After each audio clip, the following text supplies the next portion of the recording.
Bonjour à tous, très content de vous retrouver pour un nouveau CQFR. Je suis accompagné comme d'habitude par Shai Mamou.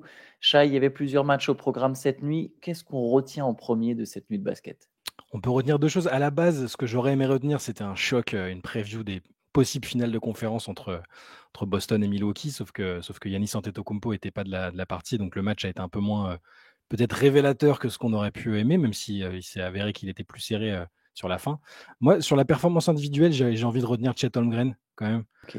heu, déjà parce que MVP de la nuit, quelque MVP de la nuit part. sans aucun souci, OKC, qui s'est imposé, à domicile contre le Jazz, donc ça, il y a pas de surprise. Mais Holmgren, sacré match, un de ses meilleurs matchs, offensifs, je pense, de la saison. Il a égalé son record, j'allais dire en carrière, il a qu'1 an de carrière, donc c'est ça me fait toujours bizarre avec les rookies. 35 points, 14 rebonds et voilà, c'est une petite piqûre de rappel que même s'il gagnera pas le titre de rookie de l'année, c'est un rookie exceptionnel, tout simplement, dans le sens, littéral. C'est-à-dire qu'on n'en voit pas beaucoup des rookies comme lui. Ses stats, d'ailleurs, si je te pose la question, est-ce que tu en as peut-être en tête? Parce que j'ai essayé de réfléchir à ça pendant le match. Est-ce qu'il y a des rookies alors on considère que ce soit un vrai rookie ou pas, hein, d'ailleurs, avec la saison blanche Mhm. qu'il a passée. Est-ce qu'il y a des rookies qui ont déjà eu ces stats-là dans une équipe qui était, une des 2-3 meilleures de la ligue et numéro 1 à l'ouest? Parce que quand tu regardes en termes de Oui. pourcentage de production, c'est assez exceptionnel quand même. Et un certain Tim Duncan, mais Voilà, mais les Spurs étaient pas les Spurs oh, étaient oh, premiers à l'ouest quand il était rookie? ils sont peut-être pas premiers à l'Ouest, mais après, Ils sont bon, compétitifs. ouais, ils sont dans les deux ou trois premières équipes classées. Je ne sais pas exactement comment étaient les Spurs en 97. Je pense pas qu'ils soient premiers. Je pense que le Jazz Ouais. est devant, mais je serais pas surpris que les Spurs étaient deuxième ou troisième à l'Ouest. Euh, En fait, on pourrait presque, j'ai envie de te dire, bah, les rookies d'une certaine époque, il y a des mecs qui arrivaient et dans leurs équipes, Mmh. ils tournaient tout de suite à 20-10 en rendant leur équipe plus compétitive, mais c'est des mecs qui passaient 3-4 ans à la fac. Ouais. Là, effectivement, un gars qui a 17 points, 8 rebonds, plus de 2 contre, 54% au tir, 39% à 3 points, oui, non, je pense qu'il n'y a pas beaucoup de traces d'un rookie aussi efficace et performant sur ces dernières années. En tout cas, c'est sûr que non. Ouais, tu as raison pour Duncan, Duncan, ils font demi-finale de conférence la première année déjà, donc c'est Oui, effectivement oui, une ils équipe perdent très contre le compétitive. Jazz, futur Ouais. finaliste.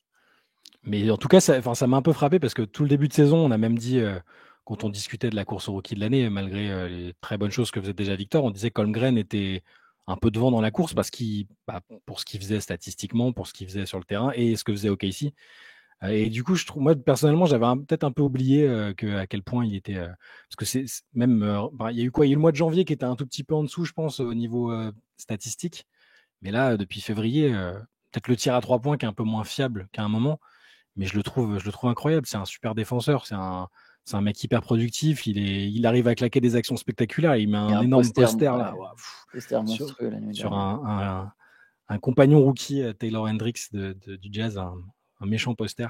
C'est voilà, je pense qu'il méritait qu'on lui tire notre chapeau ce matin ou qu'on rappelle, même si peut-être que tout le monde, personne n'a oublié, il y avait que moi qui a un peu oublié à quel point il était fort, depuis cette saison, mais je trouve que ça méritait qu'on en parle un peu. Ouais, non, mais tu as tout à fait raison de le souligner, hein. Chet Holmgren, ça reste lui aussi un talent générationnel, je pense, Mmh. légèrement éclippsé par Wembanyama, comme tu l'as dit, mais pour le coup, il va pouvoir jouer les playoffs. Il est parti pour sans doute faire plus qu'une série. Ça va être une expérience très intéressante pour lui et pour le Thunder, voilà, de pouvoir grandir avec ce mec-là et chez Gilgeous-Alexander qui, pour le coup, met aussi 31 points. Eux deux, ils en ont mis 66 donc la nuit dernière. C'est Ouais. vraiment un tandem, un trio même avec Jalen Williams qui est très jeune et très intéressant. Et Shai Gilgeous-Alexander, donc avec, ce que tu soulignais, c'est-à-dire que son match à 31 points, c'est devenu le 13e joueur de l'histoire de la ligue à inscrire au moins 30 points sur 50 matchs d'une Ouais. saison. Donc c'est Et, pas si fréquent, en fait. et ça va être ça l'histoire de chez Gilgeous-Alexander. Mmh, On avait eu un débat comme ça lors d'une late session mmh. où avec un auditeur, l'auditeur mettait en avant, notre laters mettait en avant le fait que pour Shea, il n'y avait pas forcément les espèces de matchs qui retiennent les esprits. Et Mmh. oui, c'est vrai, ça existe cette histoire de matchs qui retiennent les esprits, mais parce que c'est pas tant une histoire de matchs qui retiennent les esprits, c'est une histoire de narration. Et souvent, Mmh. autour de quelques matchs comme ça, tu peux créer une narration. Un mec qui a mis 60 points, tu peux créer la narration autour de Ah, rappelle-toi, il a mis 60 points à ce moment-là de la saison. Chez la narration, ça va être ça 50 matchs à 30 points ou plus. elle va être autour de là. Et je pense qu'il est encore très, très, très, très, très, très clairement en course pour le MVP. Bien sûr, C'est ouais. lui et Jokic. Mais voilà, chez Gilgeous-Alexander, a La encore une vraie constance, chance, je pense, d'être MVP. constance phénoménale, quoi. C'est un métronome. C'est pour ça, moi, ça m'a interloqué quand j'ai vu qu'il y en avait que 13 qui avaient fait ça. C'est tellement faible, 13 sur toute l'histoire de la NBA que. Alors après, il y a pas toujours, il y en a certains qui n'ont pas pu jouer 50 matchs peut-être, mais 50 matchs sur une saison où il met au moins 30 points. Et même Ah, sans avoir de match à 70 points, moi j'adore la constance, j'aime bien les joueurs fiables. Tu sais que d'un soir à l'autre, ils seront productifs. Et lui, c'est son cas. mais tu sais, il n'y a pas si longtemps, le meilleur marqueur de la ligue, il tournait à 27-28 points par match. Hein. Ouais. C'est les époques de Tim Kobe. Il y a des saisons où Tim Kobe, son meilleur marqueur, avec 27, 28 points. Et même une année où Iverson est meilleur marqueur avec 26 points par match. Ouais. C'était une autre NBA. Mais clairement, c'est un accomplissement assez impressionnant et ça peut jouer en sa faveur. Allez, on peut enchaîner avec le choc dont tu parlais. Alors, choc un peu tronqué. Il manquait Yanis Ouais. du coup pour les Bucks, comme tu l'as dit, blessé aux ischio. Il est finalement été out pour ce game. Il manquait aussi Jrue Holiday du côté des Celtics, donc il n'a pas pu retrouver les Bucks. Victoire de Boston 122-119. Le score est serré à la fin, mais longtemps les Celtics ont été largement en tête. Ils ont profité d'un deuxième quart-temps explosif. Je pense que tu as vu, il y a Patrick Beverley qui a provoqué Peyton. Tout small. Enfin, il n'a pas provoqué Peyton Pritchard directement. Il a provoqué Luke Cornett après avoir marqué un panier sur Luke Cornett. Peyton Pritchard a expliqué après qu'il l'avait pris personnellement en mode comment ça tu. Lui, de toute façon, ça se Il sent a une qu'il a un tête. caractère. Il a une tête à prendre les choses personnellement. Exactement. T'as raison, c'est écrit sur son gros front que lui, c'est le genre de mec qui a du caractère. Et du coup, il a mis 13 de ses 19 points dans le deuxième quart-temps en mode, mais il leur a sorti tout son arsenal en mode, mais à qui tu parles? Sachant que Beverly, ce qui est intéressant, c'est qu'il est quand même sur le même poste que Pritchard. Ouais. Beverly, ça fait bien longtemps qu'il défend plus aussi bien que sa réputation le laisse entendre, au passage. Et donc, du coup, les Celtics ont pris jusqu'à 18 points d'avance. Ils ont plutôt bien géré. Lillard a essayé de ramener les Bucks. Lillard qui a mis 32 points. Mais finalement, c'est bel et bien Boston qui s'impose, 57e victoire de la saison. Et du coup, c'était un choc. Mais il y a 11 victoires d'écart maintenant entre Boston et Milwaukee. C'est plus que l'écart entre le premier et le 9e de la conférence Ouest. C'est gigantesque. Ça montre bien à quel point Boston domine la conférence Est cette année. Et le score, donc oui, ça peut paraître serré, mais Lillard met un panier à 3 points à la dernière seconde aussi. Oui. Donc en vrai, c'est bon. En vrai, c'est plus 6, quoi. On va dire. Mais bon, ils continuent. On se demandait est-ce qu'ils vont tout faire pour faire leur meilleur record, leur meilleur bilan en saison régulière, tout ça. Mais ils jouent tous les matchs sérieusement. C'est aussi une composante de Boston. Là, Tatum, White, Brown, ils font le job à chaque fois. C'est assez impressionnant cette domination de Boston cette année. Parce que Milwaukee a déjà gagné des matchs sans Giannis, et ça aurait pas été un miracle qu'ils battent les Celtics sans Giannis, mais Boston est impressionnant. Boston va être extrêmement dur à battre sur une série entière, sur plusieurs séries à l'Est. Ils auront récupéré Jrue Holiday d'ici là. Enfin, c'est impressionnant cette équipe. Ouais. Non, je partage totalement. Je pense que c'est vraiment les grands favoris pour les titres cette saison. Je dirais pas de très loin la meilleure équipe de la ligue parce que Denver est quand même plus ou moins dans la même catégorie, mais Boston est quand même, me semble, les grands favoris pour le titre. Juste du côté des Bucks, c'est le deuxième match de suite où Middleton est excellent. Il vient de revenir, 22 points, 6 rebonds, 6 passes, 8 sur 11 au tir. C'est son deuxième match de suite à 22 points, du coup, à chaque fois en étant un bon playmaker. Ça, c'est la bonne nouvelle pour Milwaukee. Milwaukee au complet, faut que Middleton. Si Middleton tient le choc, on aura. Milwaukee me paraît de suite être un cran au-dessus des autres poursuivants à l'Est en tant que deuxième meilleure équipe. Et au complet, Milwaukee peut, je pense, au moins accrocher Boston avec un bon Middleton. D'ailleurs, autopromo, j'ai écrit un article hier sur Basket Session sur les deuxièmes, sur la conférence sur quelle serait la deuxième meilleure équipe de l'Est. Est-ce qu'il y a vraiment une équipe qui peut rivaliser avec Boston? Je pense que Milwaukee au complet avec Middleton, ça manque de profondeur en dehors de ça. Tu vois, on sait qu'il y a Bobby Portis qui sort du banc. C'est pas la même profondeur que Boston. C'est pas les mêmes acquis. C'est pas la même alchimie à ce stade. Mais ça reste une équipe qui, je pense, vaut mieux que ce qu'elle a montré jusqu'à présent. J'ai lu que Sachant Joe qu'elle est Biden, quand même deuxième. J'ai lu que Joe Biden et Doc Rivers s'étaient rencontrés. Je sais plus si c'était cette nuit ou il y a quelques jours, genre réunion secrète et tout. J'espère qu'il va pas y avoir des décisions contrariantes prochainement de la part des arbitres en faveur des Bucks. J'espère surtout que c'est pas c'est Son pas lui qui conseiller. conseille. Mais bref. Est-ce que c'est pas Doc qui conseille Biden pour sa tentative de réélection? Ouais, on va voir. Ouais, j'espère qu'il va pas se faire remonter à un 3-1. Mais bon, bref. Allez, enchaînons avec le match des Clippers. Tiens, par exemple, c'est le premier qui me venait en tête. Vas-y. Parce que je repense à cette action marrante que tu as postée sur BS. Oh en là fait. là. Victoire donc des Clippers contre les Blazers 116-103. Kawhi Leonard 24 points, Paul George 27 points, Harden 19 points, 14 passes et une action défensive de haut niveau. C'est ça. Sauf que c'était en attaque. Mais oui, mais pour une fois qu'il défend, il défend sur son pote. Donc mais ça montre bien qu'il est Il y a eu capable un bug. il est capable de défendre fort et d'empêcher un mec de marquer. Le problème, c'est que c'était son pote, c'était Kawhi. Oui, il fait une passe à Kawhi dans le corner et donc Kawhi s'apprête à prendre le tir parce qu'il est ouvert. Donc c'est une super passe. Mais là, d'un coup, dans sa tête, il était déjà revenu en défense et il est allé contester le tir de Kawhi. Super conteste. Hein, Ouais, super c'est grave. conteste. Il y va vraiment franco, quoi. Tu vois. Et Kawhi qui rate le tir. Il est deg après. Il est dégoûté après, Ouais, Kawhi. tu sens qu'il a envie de lui dire un truc après l'action. Ils prennent, tu sais, il faut vite continuer l'action. Mais du coup, il va lui dire, mais what the fuck, man? Qu'est-ce que tu viens faire avec ton gros corps contester mon 3 points ouverts là? Ça a bien marché. Non, mais après, parfois, je sais pas, avec la fatigue, les fils qui se touchent, ou il y a peut-être un truc à l'entraînement où il y a quelque chose qui ressemble à ça, je sais pas. Il a un peu. Après, ça lui est déjà arrivé de se retrouver dans les mêmes zones que Kawhi par le passé, dans la conférence Ouest, sur des matchs contre San Antonio, ou même contre les Clippers. Mais j'ai pas trop compris, mais ça donnait un truc marrant finalement. 18 points pour Scoot Anderson du côté des Blazers, le rookie Scoot Anderson, et 8 points, 7 rebonds pour notre ami Dominaton. Ouais, et bon passage de Ryan Rupert, qui a joué 20 minutes. Hein. Ouais, 20 minutes, il a mis 8 points, 5 rebonds, 3 passes. Voilà. Il s'est montré un petit peu, le Ryan Rupert.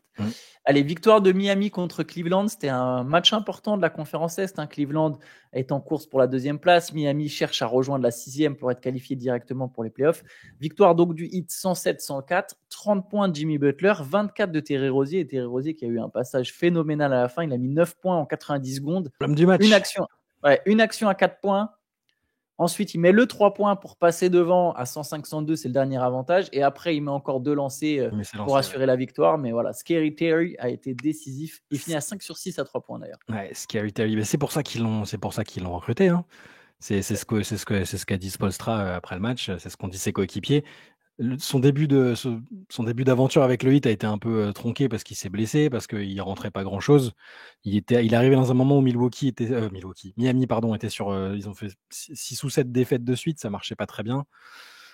Là, c'est bien, c'est ce qu'il faut. Ils ont besoin d'un mec comme ça qui est capable d'avoir du sang-froid dans le money time et de rentrer ses shoots, qui a peur de rien. C'est un peu le propre de Terry Rozier. Et c'est très bien si ça arrive maintenant. S'il a son pic pile juste avant les playoffs, c'est parfait pour Miami, qui va gagner à Cleveland quand même, c'est pas rien. Cleveland, du coup, qui n'a pas profité de la défaite de Milwaukee dans cette course pour la 2e place. Bonne performance de Miami et de Scary Terry. Il y a eu le premier match de Patty Mills. Alors, il a mis 10 points. Il a sauté à 1 sur 8 à 3 points. Mais Patty Mills, c'est sûr et certain qu'il y a un match de playoff où il va claquer 6 ou 7 3 points. C'est évident. Et n'empêche que c'est rude pour Cleveland. On peut pas trop réfléchir à ce quoi ils vont ressembler en playoff, tu veux dire? Non, on peut pas trop réfléchir. Par contre, je sais pas pourquoi pour Patty Mills, j'ai dit que c'est son premier. Oui, match, il a joué, ouais. Déjà. Complètement, il a déjà joué avec le Heat. Il a déjà joué au moins 7 ou 8 matchs, mais bref. Je pense que ça doit être. Par contre, je suis pas sûr qu'il était déjà dans le 5 avant. En fait, ça m'a. Non, je pense pas. Mais je pense que c'était son premier match dans le 5. Mais juste pour Cleveland, il y a un calcul très difficile. C'est que je pense que Miami n'est pas un bon match-up pour les Cavs. S'il y a bien, tu vois, Cleveland. Je pense que Cleveland est nettement plus solide que l'an dernier. Alors là, ils sont pas au complet. Après, ils vont de toute façon pas forcément se dire faut pas qu'ils partent perdants quoi qu'il arrive, mais je pense que Miami n'est pas le meilleur match-up pour Cleveland. Mais le problème, c'est que si tu te dis allez, si on finit 2e, a priori, on peut éviter un Heat qui serait 6e. Mais le Heat est 7e pour l'instant. Tu peux vraiment faire aucun pari. Tu sais pas où va finir le Heat. Donc, tu peux pas vraiment calculer. Mais je pense que ce match-up, avec l'expérience du Heat, serait un match-up plus compliqué pour Cleveland, évidemment, que si tu jouais Indiana Même Orlando, après Orlando semble bien accroché à sa 5e place, tu vois. Philly éventuellement sans Joel Embiid. Je pense que Enfin bon, Miami, c'est un bon match-up pour personne, en fait. Enfin, c'est personne, c'est plutôt je, dans le co- je sens, continue, je continue de dire que les Bucks, ils je devraient sais, pas avoir à craindre bien qui que sûr, ce soit autre que Boston, il mais devrait pas, mais je pense que n'importe quelle équipe, quel que soit son classement, a absolument pas envie de croiser la route du 8 en playoff. Je pense que même Boston, je pense presque que Boston préfère jouer Milwaukee sur son parcours que Miami. vous êtes à chaque séquence. Tu penses? Non, mais je pense, Alors, je non, dis par pas que contre, Miami plus va aller en finale sérieusement, de ouais, plus conférence, hein. sérieusement, je pense que Milwaukee est meilleur, Oui, mais mais je Milwaukee pense est meilleur. qu'effectivement, dans la configuration de Boston, avec la défense de Miami et surtout tout l'aspect tactique qui rentre en compte, Mm. effectivement, Miami peut potentiellement peut-être gêner un peu plus Boston, mais je pense qu'il n'y a aucune des deux Ah non, équipes qui pousse moi non, moi aussi. Boston Mais je en pense, 7 matchs, je par dis juste exemple. le sentiment, c'est le sentiment de l'équipe au moment où ils se disent on va affronter Miami, ils se disaient merde, ils vont encore jouer 10 fois plus dur que ce qu'ils ont fait en saison régulière. L'autre, il va se transformer en Michael Jordan, ça va nous saouler. Enfin, tu vois, je vois la posture un peu. Je dis Mais pas du tout que Miami va gagner, hein. Voilà, très très loin de là. tu- Et Boston me paraît 10 km au-dessus, mais je sais pas, j'ai l'impression que demandons aux fans des Celtics s'ils préfèrent jouer les Bucks ou le Heat, par exemple. Bah ouais, voilà, j'aimerais bien cette réponse. Il y a un truc qu'il faut prendre en compte sur Milwaukee, par exemple, et je pense aussi pour Boston. Yanis, c'est un grand joueur. C'est un grand joueur. Bien sûr. Un grand joueur, il a une certaine mémoire, tu vois. Ouais. Ouais. Moi, je peux te dire qu'il attend un premier tour contre le Heat. Ouais, possible, ouais. Et j'ai très hâte de voir Tyler Hero défendre sur Damian Lillard. Vous noterez le scepticisme Jimmy d'Anthony. Butler défendra pas 40 minutes sur Damian Lillard. Je vous l'annonce tout de suite. Ouais, S'il y avait probable. une série. Il défendra pas 40 minutes sur Damian Lillard. Il le fera peut-être par séquence, mais il défendra pas 40 minutes sur Damian Lillard. On verra bien. On verra. J'ai hâte de cette série. Il y aura un peu d'animosité dans la rédaction. Mais fans des Celtics, dites-nous vraiment si vous avez Non, mais plus ça peur des se Bucks tient, ou je du Heat. comprends. Mais pour moi, peut se Boston tenir. va gagner largement, enfin, va aller en finale NBA, j'ai aucun doute là-dessus. Juste vraiment, au moment du tirage, au moment de voir quel adversaire tu tombes, je pense qu'ils se diront que les Bucks leur font moins peur que. Peur, ça sera un grand mot, mais ça va les saouler de jouer le Heat. Moi, ça me saoulerait de jouer cette équipe. Parce que Ah tu non, mais sais ça, que c'est pas c'est la même que tu évident. auras joué en saison régulière qui Ah, vont se. C'est juste ça. puis il y a une profondeur. Tu vois, par exemple, là, le 5, c'est encore un 5 différent du Heat. Tu sens en fait, il y a 10 mecs à Miami. Ils peuvent jouer. Tu sais, il n'y aura pas de faiblesse, quoi. Ils vont être là. Ouais. Ils vont jouer, ça va jouer vraiment au basket. Et ça, en playoff, pour moi, ça fait une différence. Tu vois. Ouais. Quand tu es capable. Et d'ailleurs, c'est un atout de Cleveland, je trouve, par rapport à la saison dernière. C'est le fait d'avoir beaucoup plus de mecs prêts à jouer en playoff. Tu as les Max Truss, les Isaac Okoro qui a progressé, etc. Mais c'est vrai Caris Levert et tout. Ouais. à Miami, entre les Caleb Martin, Duncan Robinson, qui était absent hier, Patty Mills, Rémi Raquez, Terry Rozier, Jimmy Butler, Bam Adebayo, qui était absent hier. Sauf Miami, il y avait des accents du côté de Cleveland, mais il y en a aussi du côté de Miami. Quoi. Il n'y avait pas Duncan Robinson, pas Bam Adebayo. Ouais. Bon, allez, enchaînons. Vivement cette série. Ouais. Golden State a battu Memphis 137-116. Donc très gros match de Jonathan Kuminga, peut-être le meilleur match de sa saison, 26 points, 22 points, 10 rebonds pour Andrew Wiggins, 23 points pour Klay Thompson en sortie de banc, 14 points pour Stephen Curry seulement, entre guillemets, mais il a passé la barre des 300 paniers à 3 points sur une saison. C'est la 5e fois qu'il le fait. C'est arrivé que 7 fois dans l'histoire qu'un mec mette 303 points ou plus, et 5 fois c'est Stephen Curry. Ouais, bah c'est un monstre tout simplement. Ça, on va rien révéler. C'est pas un mystère. Dans ce match, Chris Paul 14 passes d'ess, pas mal, non? C'est bien. Pas mal. De toute façon, le combo Chris Paul, Klay Thompson en sortie de banc. Ouais. Mais bon, je suis content que les Warriors aient enfin gagné un match à domicile contre une équipe largement inférieure, parce que j'avais l'impression que c'était presque mission impossible pour eux, qu'à domicile c'était toujours la cata. Là, ils ont quand même fait le job assez correctement. Heureusement quand même, parce que c'est des Grizzlies totalement déplumés, décimés. Voilà, c'est bien pour les Warriors. La lutte pour la 9e, 10e place c'est encore en jeu. Et j'ai bien aimé Chris Paul sorti de banc, 14 passes, c'est quand même bien. Allez, en speed, les Pacers ont battu les Pistons 122-103. Voilà, Haliburton et Siakam ont fait le taf. 20 points, 9 passes pour Haliburton qui a fait preuve d'adresse, 9 sur 13. 25 points pour Pascal Siakam. Du côté de Détroit, voilà, 22 minutes pour Evan Fournier, 5 points, 3 rebonds, 4 passes. Voilà, je vais juste lire les scores. J'ai rien regardé sur ce match. C'est juste bonne opération pour Indiana, du coup, qui reprend la 6e, parce que dans le même temps, Philadelphie a perdu. Exactement. Indiana qui garde d'ailleurs une victoire d'avance sur Miami. Miami est 7e. Philly a donc perdu contre Phoenix, 102-115, victoire des Suns. 9 paniers à 3 points pour Grayson Allen. Qu'est-ce qu'il est chaud patate. Justement, je parlais de Stephen Curry. Le mec qui a le plus de cette saison de matchs avec 9 3 points ou plus, je crois que c'est Grayson Allen derrière Stephen Curry. Il finit à 32 points, 18 points on se passe pour Booker, 22 points pour Kevin Durant, victoire des Suns. Et ouais, leur troisième homme cette année, c'est pas Bradley Beal, c'est Grayson Allen, quoi. Beal qui finit à 3 points, 7 passes. Bonne chance, nous souffle Théo dans l'oreillette, effectivement. Alors, c'est parce que Grayson Allen fait une excellente saison régulière, mais Grayson Allen, dans mon souvenir, j'ai pas de bons souvenirs de Grayson Allen en playoff. C'est un peu ça c'est un peu, c'est le genre de joueur qui est un peu plus en difficulté, je trouve, qui s'exprime moins bien en playoff, et ça va être un bon challenge pour lui. Ça faisait partie des doutes qu'on avait en début de saison, sur la capacité des joueurs. Nurkic aussi est beaucoup moins fort en playoff, notamment. Mais voilà, on peut rien dire d'autre que c'est impressionnant de le voir marquer autant et d'être le troisième gars cette année des Suns, qui sont toujours à la recherche d'alchimie, presque d'identité. Mais bon, on va leur laisser la chance de s'exprimer en playoff. Ils ont signé Isaiah Thomas qui a joué 2 minutes. Il a fait une passe d'ess. Voilà, ça faisait 2 ans qu'il n'avait pas joué à NBA. Et dernier match de la nuit, celui entre Sacramento et Toronto. Les Kings sont gagnés à Toronto contre des Raptors qui honnêtement ressemblent à rien. Victoire 123-89. Un triple-double pour Domantas Sabonis, 13 points, 17 rebonds, 10 passes, 20 points de De'Aaron Fox, 17 points de Malik Monk en sortie de banc. Voilà. 51e double-double consécutif pour Sabonis, qui se rapproche de Kevin Love. Je pense qu'il sera soulagé le moment où il battra ce record. Je pense. Pesant. Il est capable de le porter jusqu'à la fin de la saison, de faire des double-doubles. Prendre des rebonds, j'ai l'impression que ça pose vraiment pas de problème. C'est trop compliqué pour lui. Il n'y a personne d'autre qui va au rebond à Sacramento. Et 8e défaite de suite des Raptors, qui sont totalement en roue libre.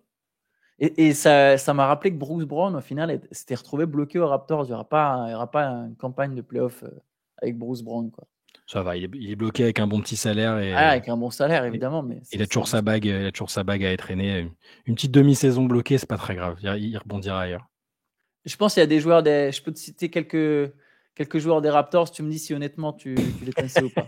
T'es prêt? Vas-y, c'est de la génie. Mohamedou Gueye. Oui. Okay. Non, si, vraiment, il était drafté. Pas drafté par Atlanta, un truc comme ça. Je sais pas.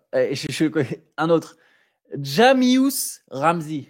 Déjà, juste le prénom, je peux dire que non, je le connais pas. Jamious, c'est en 2 fois en plus. C'est Jami Us. Ok. Voilà. Attention, j'en ai un autre. Javon Freeman Liberty. Liberty. Oui, alors figure-toi que oui. Non, mais il avait été excellent en Summer League. Summer League, c'était MVP de Summer League pour les Raptors. T'as cru que tu m'aurais ou pas? Non, mais attends. C'est bien, tu suis bien. Après, il y a le frère il y a Javonte Porter. Bon, ça, c'est Jonte Porter, pardon. Ouais. Javonte Porter, c'est un autre. Jonte Porter, c'était un peu plus simple. Bon, allez, on va s'arrêter sur ce mini quiz Raptors. T'as été bon au final, tu connais. On fera ça dans une lead session.